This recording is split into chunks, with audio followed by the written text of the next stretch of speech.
আমাকে নিয়ে সমালোচনায় মাতে মোর নামের একটা ছেলে কন্টেন্ট ক্রিয়েটর, খুব জনপ্রিয় একজন টিকটকার এবং খুব জনপ্রিয় একজন ইউটিউবার, বলে যে আসো অমুক প্লেস, আসো অমুক প্ল্যাটফর্মে, আসো ইউটিউবে আসো, এই যে তোমার আব্বু দেখাইতেছে, দেখো মনিটাইজেশন ছাড়া তোমার আব্বু কি দেখাইতেছে, দেখো মনিটাইজেশন ছাড়া তোমার আব্বা দেখাইতেছে $4,203, 5,04,000 টাকা মনিটাইজেশন ছাড়া ইনকাম করে আসো, রেকর্ড করো, পারবা? This is challenge your father. Bilal এই ওর ভাষা ভালো না, প্যারোডি বানাই তাও নিতে পারে না।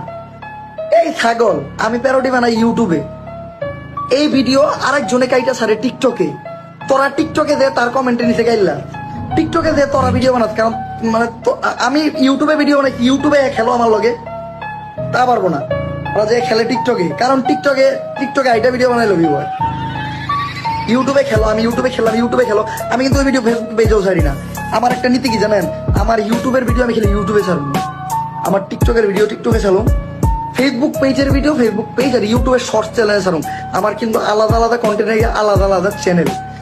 আমি কিন্তু কোনো সময় টিকটকে যে প্যারোডি ক্যারেক্টার প্লে করি না, আমার টিকটকের কন্টেন্টই আলাদা।